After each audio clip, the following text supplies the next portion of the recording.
그래서 그 성령님이 하시는 일은 뭐라고요? 여기 이제 나오고 있어요. 그 밑에. 여기 이제 오늘 우리가 공부해야 되는 부분입니다. 성령님의 정체성.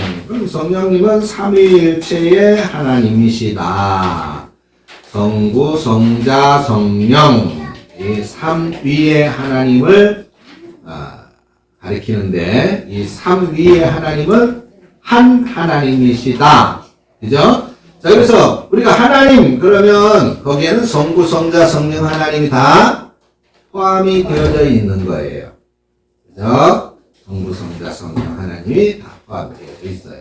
기능면에서 이제 예수님은 대속의 사역, 즉 십자가 위에 피 흘려 죽으심으로 우리의 죄를 용서하시는, 우리의 죄를 씻어주시는 사역을 하시는 분이고, 성령님은 이제 오늘 우리가 이제 배우게 되는 겁니다. 자, 그래서 1, 2, 3, 4 이렇게 되어져 있어요. 자, 성령님이 하시는 일 1번은 요한복음 14장 26절 우리 권기성 권사님, 요한복음 16장 13절 우리 최영자 권사님 한번 읽어보겠습니다. 예, 요한복음 14장 26절. 오이사 곧 아버지께서 내 이름으로 보내신 성령 그가 너희에게 모든 것을 가르치시고 내가 너희에게 말한 모든 것을 생각나게 하리라. 아멘. 예, 어떻게 한다 그랬어요? 주님의 말씀을 쉽게 얘기해서 깨닫게 해주시겠다. 14장 26절의 말씀에 내 아버지께서 구하겠으니 그가 또 다른 보혜사를 너희에게 주사 영원토록 너희와 항상 함께 있겠다 라고 말씀을 하셨죠. 요한복음 14장 26절에. 그러니까 보혜사 즉 성령은 우리와 함께 있다. 우리와 함께 계시는 분이다. 그것이 중요해요. 우리가 흔히 하나님, 그럼 하나님은 저 멀리 하늘에 우리하고 엄청나게 멀리 떨어져 계신 그런 하나님으로 인식을 하게 되는 경우가 있어요. 그러나 하나님은 우리와 함께 계신다 라고 하는 겁니다. 하나님은 우리와 함께 계신다. 그 다음 주권사 요한복음 16장 13절. 그러나 진리의 성령이 오시면 그가 너희를 모든 진리 가운데로 인도하시리니 그가 스스로 말하지 않고 오직 들은 것을 말하며 장래 일을 너희에게 알리시리라. 네, 성령이 오시면 우리를 어디로 인도한다고요? 진리 가운데로. 진리가 뭐야? 말씀이지요. 진리 가운데로 인도하신다. 근데 이 성령은 스스로 말하는 것이 아니라 오직 들은 것을 말하며 장래 일을 너에게 알게 하시리라. 그럼 또 누구에게 들었다는 얘기예요? 성부 하나님, 성자 예수님, 성령님의 역할에 있어서 구분이 되기 때문에 이렇게 말하는 거예요. 근데 이게 우리가 흔히 이제 신학적으로 오해할 때 이게 성부, 성자, 성령 하나님 세 분이 함께 모여서 의논을 하고 성부 하나님이 성령 하나님께 뭐 이렇게 해서 이렇게 가르쳐라 이렇게 말하라고 명령하는 그런 일이 아니에요. 예수님에게 너 십자가에 가서 죽어라 이렇게 명령하시는 것이 아니에요. 우리가 기능적인 면에서 역할을 구분하다 보니까 우리 인간적인 표현으로는 그렇게 할 수밖에 없는 거예요. 그죠? 그래야 우리가 알아듣고 이해를 할 수 있으니까. 근데 더 밝히, 사도 바울도 말했듯이 우리가 더 밝히 알게 되는 것은 어디야? 하나님 나라에 가야 이 부분은 정확하게 알 수 있는 것이다. 그래서 하나님은 우리가 알고 믿는 것이 아니라 믿고 아는 것이다 라고 하는 겁니다. 자, 그래서 성령님이 하시는 일은 우리와 함께 하시며 우리들로 하여금 말씀을 깨닫게 하고 말씀을 생각나게 하신다라고 하는 것이죠. 말씀을 깨닫게 하고, 그러니까 우리가 하나님의 말씀을 읽을 때 또는 설교를 들을 때 하나님의 말씀이 이해가 되어지고, 그래서 고개가 끄덕여지고, 아멘이 되어지고 하는 것이 바로 성령님이 우리로 하여금 깨닫게 해주시기 때문이다라고 하는 것입니다. 사도 바울이 에베소서의 1장에 가면은 하나님이 나에게 이 진리의 말씀을 깨닫게 해주신 것을 감사한다라고 그랬거든요. 깨닫게 하는 거예요. 우리들 스스로는 그러한 것을, 이 진리의 비밀을 깨달을 수가 없어요. 말씀의 비밀을 깨달을 수가 없어요. 그냥 소설처럼 읽을 수는 있어요. 그런데 오늘 우리들이 느끼는 감동처럼 그렇게 느끼지를 못한다 그 말이에요. 그들은 그래, 예수님이 십자가에 그렇게 죽으셨대, 그 인간들을 그렇게까지 사랑하셨대, 그런 것들을 알 수는 있어요. 근데 우리들이 느끼는 것처럼 그렇게 감동받지는 못한다. 무엇이 있기 때문에? 우리들에게는 성령님이 계시기 때문이다 말이죠. 성령님이 계시기 때문에 이 말씀을 깨닫는, 그리고 이 말씀에 대해서 감동하는 차원이 성령이 없는 사람하고는 다르다라고 하는 거예요. 다르다. 그래서 성령님이 하시는 일은 말씀을 깨닫게 하고, 또 말씀을 생각나게 한다. 아까 오전에 우리가 그리스도인으로서 살아간다라고 하는 것, 때로는 우리가 브레이크를 밟는다. 잠깐 언급을 했어요. 그죠? 브레이크를 밟는, 우리의 말과 행동에 때로는 우리가 예수 믿기 때문에 때로는 브레이크를 밟는다. 그죠? 정말 우리들의 감정대로, 우리들의 생각대로 그렇게 하고 싶지만 우리가 그리스도인이라고 하는 이유로 참는다는 말이에요. 참는다. 우리가 그리스도인이기 때문에 양보한다 이 말이에요. 그리스도인이기 때문에. 그게 물론 인내라고 하는 것하고는 차원이 달라요. 세상에서 말하는 인내라고 하는 것 차원하고는 다르죠. 그리스도인이기 때문에 우리가 그런 것들을 견디고 참는 거예요. 그럼 어떻게 해서 견딜 수 있는 그런 것을 브레이크를 밟을 수 있는 능력이, 힘이 무엇으로부터 나오느냐? 말씀으로부터 나오는 것인데, 그 말씀을 깨닫게 해주는, 생각나게 해주는 것이 바로 성령님이시다. 말씀을 생각나게 해주시는 거예요. 그지? 성령님의 역할이. 여러분들이 이제 제가 숙제라고 해서 가셔가지고 오늘도 열심히 이렇게 제 5번 성령의 은사와 성령 충만의 구별을 해가지고 답을 달아오셨는데, 사실 어렵죠? 쉽지 않을 거예요. 이거는 제 설명을 듣고 잘 이해해서 기록, 메모를 해야 이거 답은 쓸 수가 있어요. 사실 요 맨 끝에 답은. 그런데 이런 것을 하면서 여러분들이 제가 한 말을 기억하고 성경의 말씀을 기억하고 떠올리고 그렇게 하는 것이 중요하단 말이죠. 그것 때문에 하는 거예요. 근데 답이 맞냐 틀리냐, 이거 시험 보는 건 아니잖아. 네? 그래서 답이 맞냐 틀리냐 이거는 중요한 게 아니에요. 하려고 펜을 갖다 대는 것이 중요한 거예요. 하려고 펜을 갖다 대는 거예요. 이거 안 쓴 사람들은 회개해야 돼. 반성하고.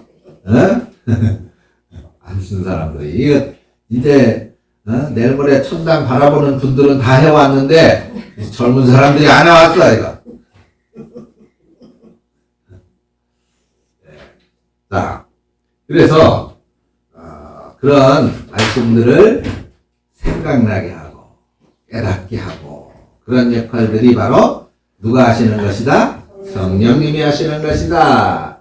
그 다음 두 번째, 예수님을 그리스도로 믿게 하신다 그랬어요. 요한복음 15장 26절 우리 조준필 집사님, 고린도전서 12장 3절 이은혜 집사님, 사도행전 16장 14절 우리 정상원 집사님 이렇게 읽어보겠습니다. 자, 먼저 요한복음 15장 26절. 내가 아버지께로부터 너희에게 보낼 보혜사 곧 아버지께로부터 나오시는 진리의 성령이 오실 때에 그가 나를 증언하실 것이요. 아멘. 성령이 누구를 증언한대? 누구를 증언한대요? 나를. 거기 그 나가 누구요? 예수님.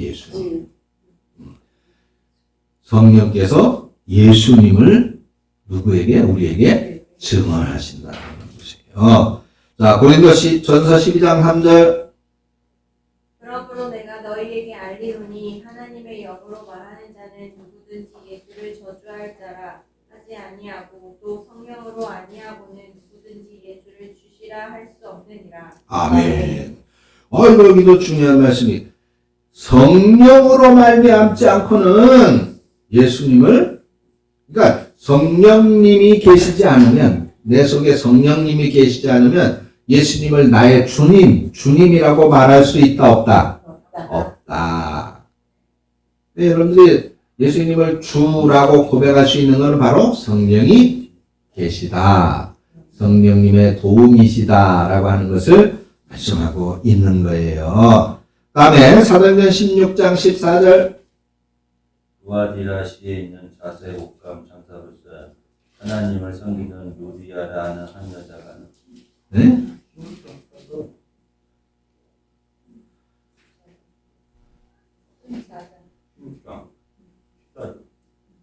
아니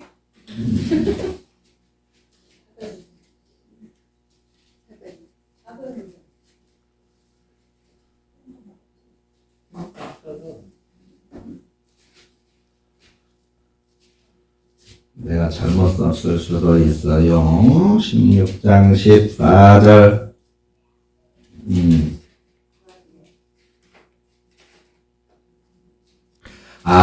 맞아요. 맞아요. 읽으세요.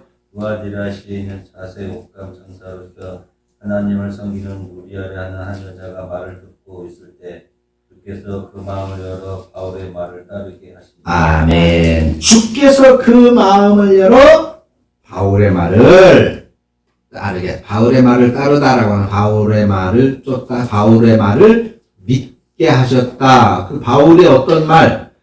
예수가 메시아다, 그리스도다라고 하는 그 바울의 말을 믿게 하셨다라고 하는 겁니다. 루디아가 누구요? 유럽의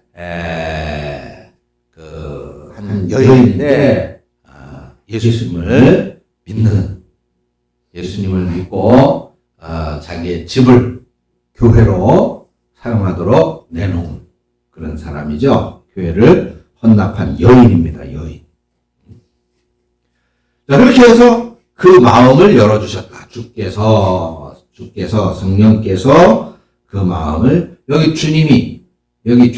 주님이 이미 여기 계시지 않죠? 부활하셔서 주님은 이미 여기 계시지 않고 하늘에, 하나님의 나라, 천국에 가 계신 상태인데, 여기 주께서 그 마음을 열었다. 라고 예수님께서 다시 오셔가지고 루디아라고 하는 여인의 마음을 열어주신 거예요?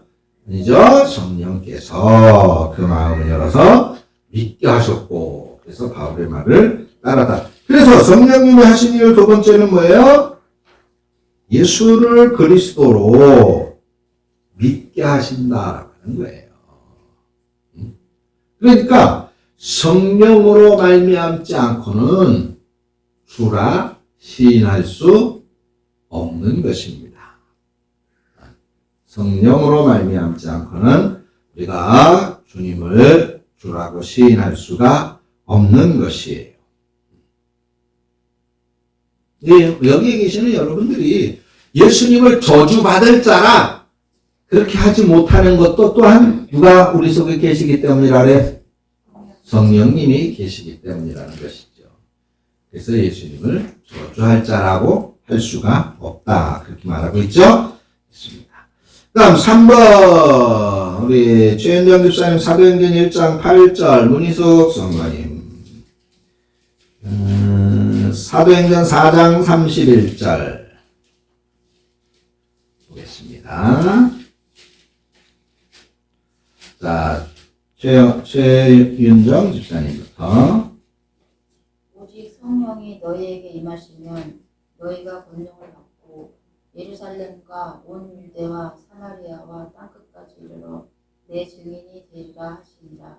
네, 아멘.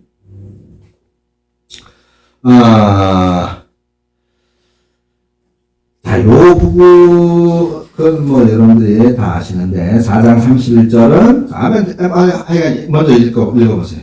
대기를 다음에 모인 곳이 진동하더니 우리가 다 성령이 충만하여 대단히 하나로 이런 말씀을 전하니라. 예. 사도행전 4장 31절. 자, 빌기를 다 기도했는데 모인 곳이 진동을 했다. 그리고 우리가 다 성령이 충만했다. 자, 여기 성령 충만 이 사실을 기억하시고 그 다음에 이 사람들이 그렇게 돼가지고 뭘 했다 그랬어요? 하나님의 말씀을 전했다라고 그랬습니다. 이 사람들이 전한 하나님의 말씀은 무엇이었을까요? 하나님의 말씀.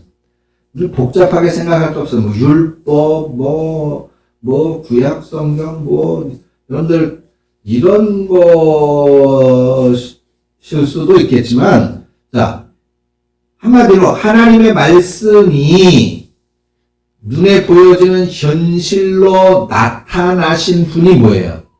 예수가 말이죠. 그러니까 하나님의 말씀은 바로 예수예요. 그죠? 그러니까 여기서 하나님의 말씀을 전했다. 즉 예수님을 그리스도라고 전했다라고 하는 것이죠. 뭐가 충만해서? 성령이 충만해서. 자, 그러면 성령이 충만하다라고 하는 것은 어떤 것을 말하는 것일까? 그 뒤에 이제 나오게 되는데, 이제 5번에 성령의 은사와 성령 충만의 구별이라고 되어져 있죠? 5번. 그래서 기능과 인격, 선물과 노력, 은혜와 필수, 뭐 이렇게 되어진, 사실 어려운 것은 아닙니다. 근데, 이제 이게 우리가 구분을 해야 돼. 성령 충만, 성령 세례, 성령의 은사, 요걸 이제 구분을 해야 되겠죠? 그걸 구분을 해야 돼요. 그러면, 자, 설명을 할게요. 성령 충만, 그 다음 성령 세례, 그 다음에 성령의 은사.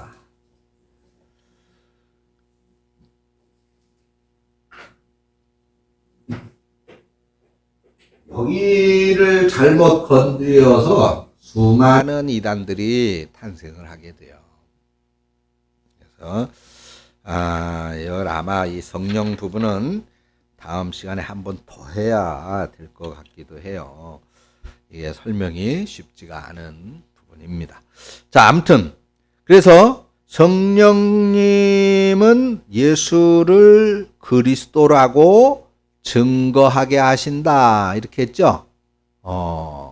예수를 여기 두 가지가 더해져 있어요. 두 가지가. 자, 성령이 하시는 일 두 가지가 더해져 있는데, 첫째로는 성령이 계시면, 자, 예수를 그리스도라고 먼저 믿게 하신다. 그죠? 2번에 그렇게 했잖아요. 그래서 우리들로 하여금 믿게 하신다. 예수를 나의 주, 나의 그리스도라고 믿게 하시는 일과 두 번째가 뭐예요? 중요한 것이 증거입니다. 증거. 성령께서 함께 하실 때에 전할 수가 있는 거예요. 증거할 수가 있는 거예요. 예수가 그리스도라고 말할 수 있는 거예요. 예수가 그리스도라고. 성령께서 함께 계실 때에.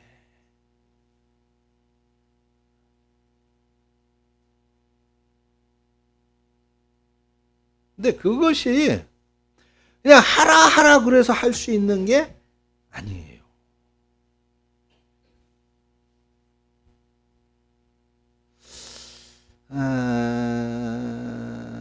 이번에 이제 우리가 뭐 2주 정도 지나고 주일로는 주일 3번을 지나면 이제 에티오피아를 가게 되는데 한 분이 건강이 좀 안 좋아요. 그래가지고 많이 기도하고 있는데 지금 모든 분들이 가지 말라고 그렇게 말리고 있어요. 그런데도 부득부득 가려고 해. 가고 싶어 해요. 근데 그냥 내가 엊그저께 이제 목사님들이 6분이 이제 모였어요. 그래서 기도하고 난 다음에 내가 그렇게 말했어요. 제가 한 말입니다. 사명이 아니면 에티오피아에 이 돈을 가지고 가면 정말 좋은 호텔에서 정말 좋은 음식 먹고 정말 가고 싶은 곳에 가서 관광하면서 그렇게 보내고 올 수도 있는데 사명이기 때문에 우리는 그렇게 할 수가 없다. 그렇게 말을 했어요. 사명이기 때문에. 그렇잖아요. 이번에 뭐 돈을 몇 천만 원을 들여가지고 왜 가서 그런 고생을 하겠어요? 위험한데. 네, 그것이 안 하고는 견딜 수 없는 거예요. 그게 증거예요. 증거. 안 하고는 견딜 수 없는 거야. 모두가 말려도 견딜 수가 가야만 돼요. 그냥 가야 된다는 그것만 보이는 거예요. 그 사도 바울도 마찬가지거든요. 모든 사람들이 피하십시오. 그래도 예루살렘으로 가는 거예요. 거기 가서 잡히고 두들겨 맞고 감옥에 갇혀도 그리고 로마로 압송이 돼도 그래 내가 죄인으로 로마에 가서 죽을지라 내가 거기 가서 또 해야 할 일이 있으니까 나는 거기에 가야 된다는 거잖아요. 그것이 증거예요. 증거. 그냥 농담 삼아 야 너 교회나 다녀보지 그래. 이런 게 증거가 아니에요. 이런 게.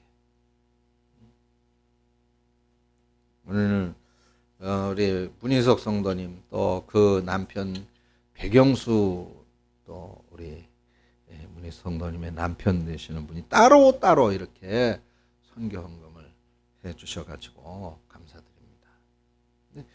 자, 그런 마음, 그런 협력, 그런 것도 성령의 역할인 거예요.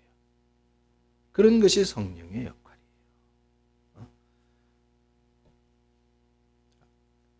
역할이에요.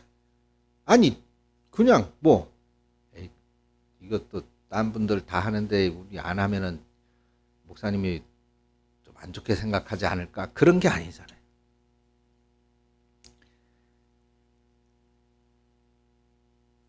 이게 가서 좋은 곳에 사용되어지기를 바라고 이런 걸 통해서 또 목사님들이 큰 힘을 얻기를 바라고 그런 마음인 거잖아요. 그런 일들을 그게 바로 증거예요. 증거. 그게 성령께서 그런 마음이 들게 하고 그런 일들을 하게 하는 것이 성령의 역할이다 그 말입니다. 성령이 하시는 일이다 그 말이에요. 그러면 자 우리들 속에서 영적인 신앙에 관계되어진 모든 충동을 일으키는 것이 바로 누구라? 성령이 계시기 때문이다 그 말입니다. 성령이 계시기 때문이다.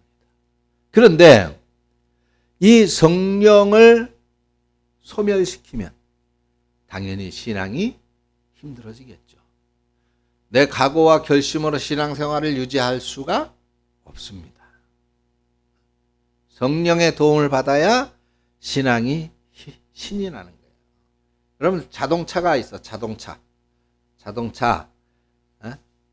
좋은 차가 있는데 그거를 내가 밧줄을 매가지고 끌고 다니면 아무리 좋은 차라도 힘들어요. 지겹겠어요. 힘들고 지겹겠지. 그걸 밧줄로 끌고 다니려면 뭘 해야 신이 나? 타고 댕겨야지. 시동 걸어서 타고 댕겨야지. 성령님이 바로 그런 시동 걸어서 타고 다닐 수 있게 하는 역할을 하는 거예요. 그러니까 한마디로 신앙생활을 즐겁고 신나게 재미나게 하려면 성령님의 도움이 있어야 된다. 성령이 내 속에 계셔야 된다. 신앙생활이 지겹고 힘들고 싫고 짜증나고 그런 거는 성령님이 내 속에 계시지 않기 때문이다. 또는 그렇게 하게 하는 성령님의 충동을 내가 가로막는 경우가 있어요. 성령을 가로막는 죄. 이 성령을 가로막는 죄는 또한 용서받을 수 없는 심각한 죄가 되는 것입니다.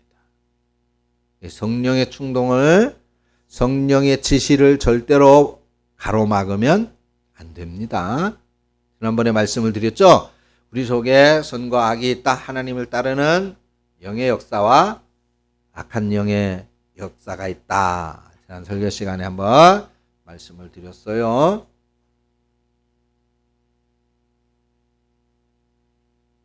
그 악한 영의 역사가 바로 성령의 역사를 가로막는 거예요. 그래서 우리들로 하여금 답답하게 하고 시험 들게 하고 신앙생활에 무기력하게 하고 교회 생활을 힘들게 하는 것이죠. 그 다음 네 번째, 죄를 이기며 거룩한 삶을 살게 하신다 그랬어요. 하나, 둘, 셋, 넷, 5개. 우리 홍순애 권사님 찾으실 수 있겠어요? 로마서 8장 1절 2절. 어디가 있는지도 몰라. 그러면 그냥 다른 젊은 사람들한테 남길까? 예? 로마서 8장 1절 2절. 그리고 그 장에서 8장 26절은 홍정민 권사님이. 하지마? 하기 싫어?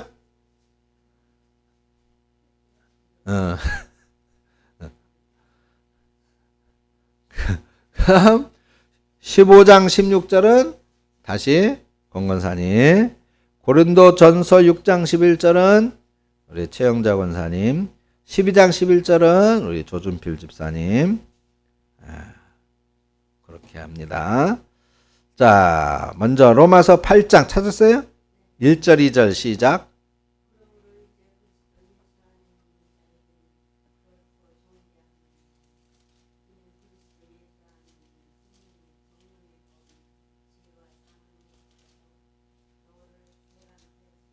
아멘.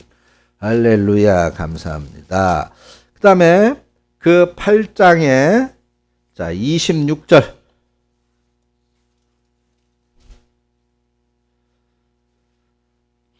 이와 같이 성령도 26절.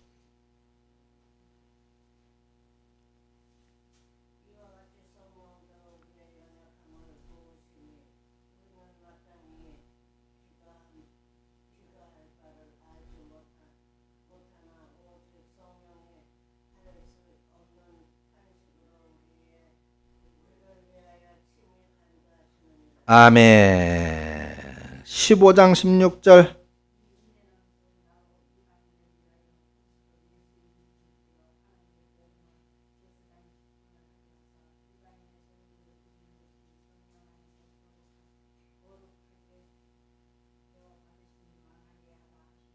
아멘. 고린도전서 6장 11절.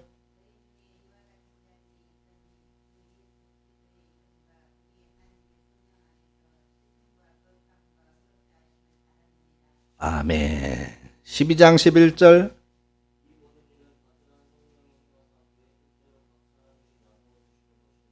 아멘.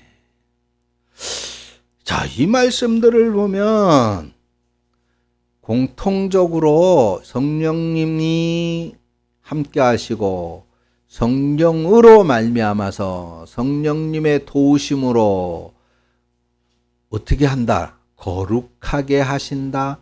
거룩한 삶을 살게 하신다. 그렇게 말씀을 하고 있죠. 동일하게 그렇게 말씀하고 있는 걸 볼 수가 있습니다. 그래서 이 거룩하게 살게 하신다. 이 말은 우리가 거룩하게 산다라고 하는 것은 무슨 어떤 말이냐?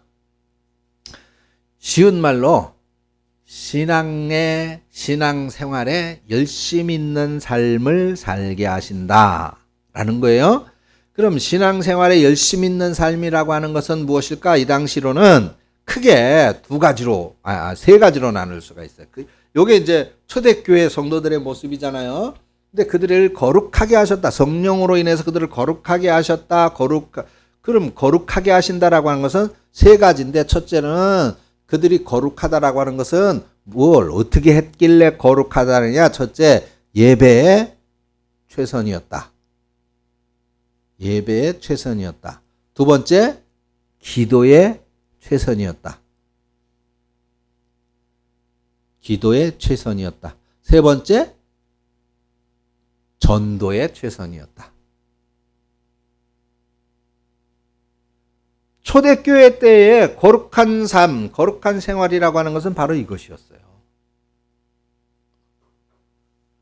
우리가 성령 하나님은 물론 하나님의 영이시니까 거룩하죠. 근데 우리 자체가 우리에게 성령이 계시다고 해서 우리 자체가 거룩해지는 것은 아니잖아요. 그죠? 우리 인간은 거룩할 수 없어요. 오전에도 설교에서 말씀을 드렸듯이 우리에게는 죄성이 있기 때문이에요. 그래서 바울도 늘 탄식하고 고민했던 것이 뽑아버릴 수 없는, 정말 우리가 건망증처럼 늘 우리 속에 자리 잡고 있는 이 죄성 때문에 날마다 바울도 탄식하고 고민했잖아요. 그러나 그것 때문에 낙심하고 좌절할 수 없는 이유는 뭐예요? 예수 그리스도의 속죄에 피가 있기 때문이었던 것이죠. 그래서 우리는 승리할 수 있었다. 오전에 말씀을 드렸죠? 기억나죠?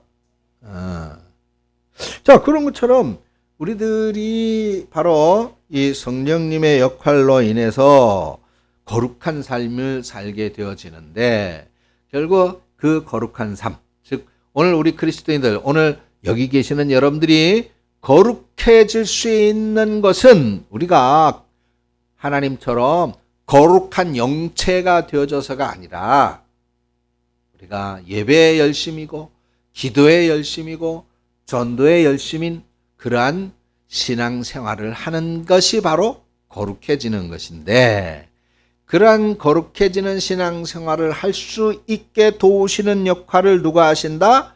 성령님이 하신다 그 말이에요. 성령님. 그래서 이런 일조차도 내가 내 스스로 할 수 있는 것이 아니더라. 하나님께서 보내주시는 이 성령을 통하여 우리가 그렇게 할 수 있다라고 하는 것입니다. 성령님을 통해서.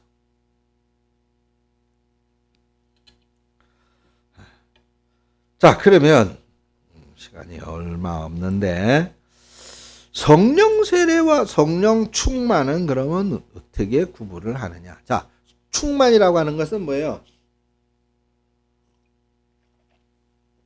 여기에 물이 가득 차서 잘잘 넘치게 가득 차는 그런 상태를 충만이라 그래요. 그러면 성령 충만이라고 하는 것은 내 속에 성령님이 가득 차 있는 상태겠죠? 그러면 내 속에 성령님이 가득 차 있게 되어지면 그러면 모든 것에 이제 영적인 힘이 나니까 신앙생활을 열심히 있게 도와주시니까 하나님의 말씀을 깨닫게 하고 하나님의 말씀을 전하게 하고 막 그렇게 하도록 성령께서 도와주시니까 우리 삶이 신앙적인 삶에서 힘이 나고 신이 나고 감사하고 기뻐지겠죠. 그죠? 당연히 성령 충만이라고 하는 것은 내가 내 신앙생활이 즐겁다, 내가 신앙생활이 행복하다, 내 신앙생활에 힘이 있다. 그 성령 충만하다는 증거예요.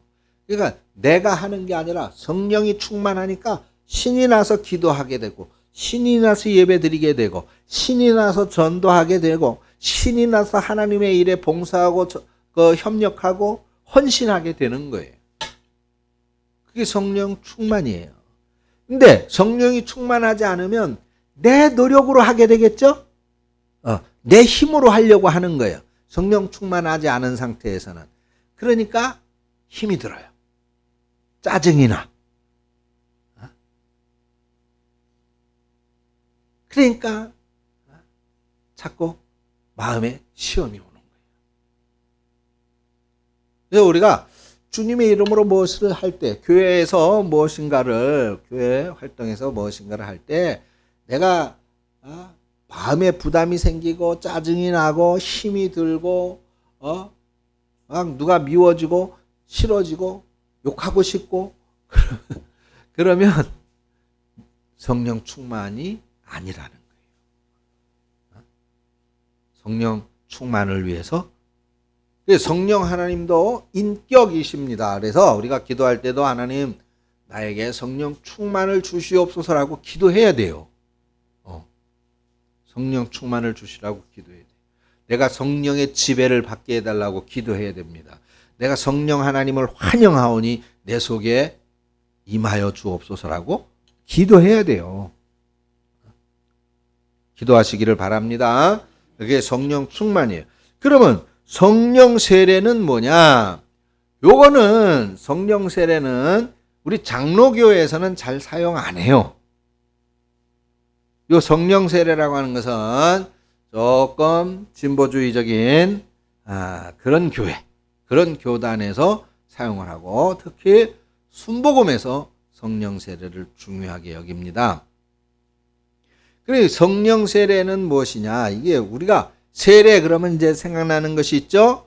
예수 믿고 신앙을 고백하게 되면 그때 이제 세례를 받아서 자기가 이제는 예수를 주라 시인하는 그리스도인이 되었다라고 하는 것을 여러 성도들 앞에서 증언하는 거예요. 증언한 거.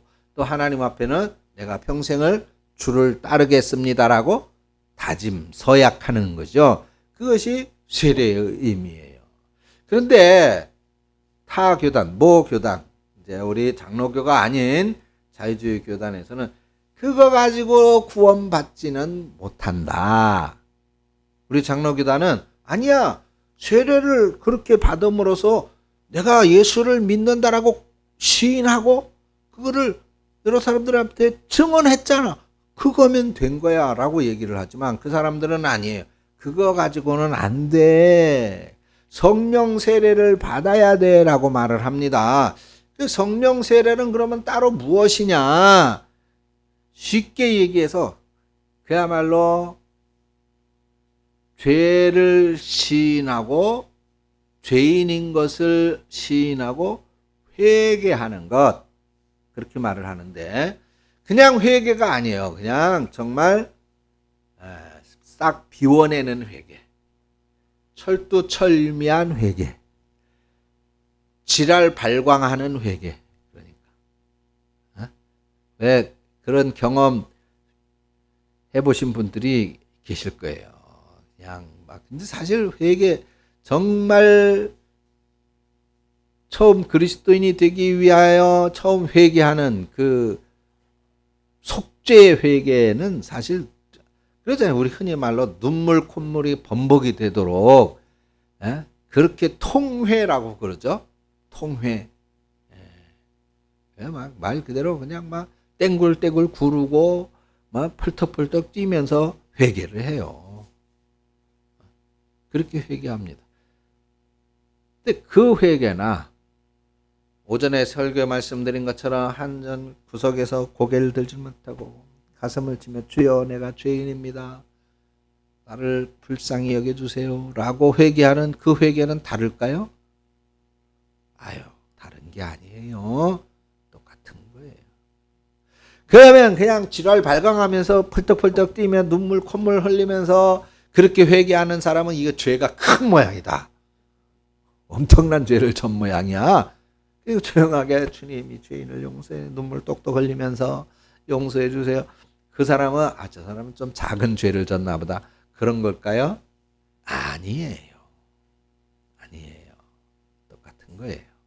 똑같은 거. 그래서 그렇게만 그냥 말 그대로 막 지랄 발광하듯이 하는 그런 세례를 받아서 사람이 완전히 달라질 때에 비로소 성령 세례를 받은 것이다 라고 그들이 이야기를 하는데 우리 장로교는 그렇지 않습니다. 성령 하나님은 세미한 음성 가운데에서도 우리에게 임하여 지는 거예요. 걘지 모르 여러분 한번 보세요. 쳐보세요. 괜히 하나님이 생각나고 또는 찬송의 한 구절이 흥얼거려지거나 말씀의 뭐 한 구절이 괜히 그러면서 괜히 기분이 상큼해지고 좋아지고 흐뭇해지고 기분 좋아지는 무슨 그런 경험이 한 번씩 있지 않나요? 그죠? 아니 그냥 큰 은혜 그래가지고 할렐루야 하면 이게 아니라 그냥 괜히 흐뭇해지는 하나님 생각하고 하나님 나라를 생각하고 또는 조용히 기도하다 보면 괜히 마음에 기쁨이 샘솟듯이 솟아나고 그죠? 그런 것이 성령 충만이에요. 그것이 성령이 임하신 모습입니다. 성령이 임하신 모습. 우리가 괜히 짜증나고 신경질 나고 화딱지 나고 기분 나쁘고 미워지고 속상하고 뭔가 기분 나빠. 그러면 즉시 내가 지금 성령의 도움을 받지 못하고 있구나. 그러면 조용히 성령님 나를 도와주세요. 성령님 내 속에 충만히 계셔주세요. 조용히 그렇게 기도하는 것이 좋습니다. 그것이 이길 수 있는 비결이에요. 그렇죠? 그래서 우리는 성령 세례라고 하는 말을 따로 사용하지 않습니다. 대신에 성령 충만이 맞는 말이에요. 어떤 의미에서는 성령 세례나 성령 충만이나 같은 의미인데 다른 쪽에서는 조금 더 과격하게 성령 세례를 받지 않으면 진짜 회개한 게 아니고 진짜 회개한 게 아니기 때문에 구원받지 못하는 것이다. 이렇게까지 얘기를 하는데 우리는 절대로 그렇지 않다라고 하는 것을 말씀을 드리고 성령의 은사. 그럼 성령 은사라고 하는 것은 무엇이냐? 은사라고 하는 것은 이제 그렇게 성령 충만하다 보면 우리가 그리스도인으로서 준비가 되어졌다는 것이잖아요. 그죠? 그러면 하나님께서 이제 우리가 하나님의 사역, 교회를 세우기 위한 하나님의 사역에 일할 수 있도록 그렇게 각각 사용하여 일을 하게 하신다라고 하는 거예요. 그래서 그런 은사에는 가르치는 은사, 또는 기도하는 은사, 또는 열심히 땀 흘려 수고하는 봉사의 은사, 또는 하나님의 말씀을 다른 사람보다 더 쉽게 깨닫고 설명해 줄 수 있는 은사, 또는 다른 사람을 위해서 기도해 주니까 그 사람이 또 고침을 받게 되어지는 그런 은사, 또는 다른 사람보다 이상하게 말을 잘해 설교를 또 알아듣기 쉽게 잘할 수 있는 그런 역할을 하는 은사, 그런 달란트를 말하는 거예요. 그런 달란트. 그런 것들이 성령의 은사인데, 자, 그래서 천상 오늘 3, 4번은 다음 시간에 더 이어서 하도록 오늘 다 못하겠네요. 3, 4번은 다음 주에 이어서 다시 하도록 하겠습니다. 그래서 다음 주는 숙제가 없어요. 기쁘죠? 그래서 숙제가 없다는 게. 자, 기도하겠습니다. 하나님, 오늘도 우리 속에 함께 계셔 주심을 감사합니다. 우리 사랑하는 성도들이 늘 성령님의 도움을 받아 신앙생활을 기쁘고 즐겁게 감사하게 또 열심히 감당하는 오늘 이 시대 거룩한 주의 백성들이 되어줄 수 있도록 도와주시옵소서. 예수님의 이름으로 기도합니다. 아멘.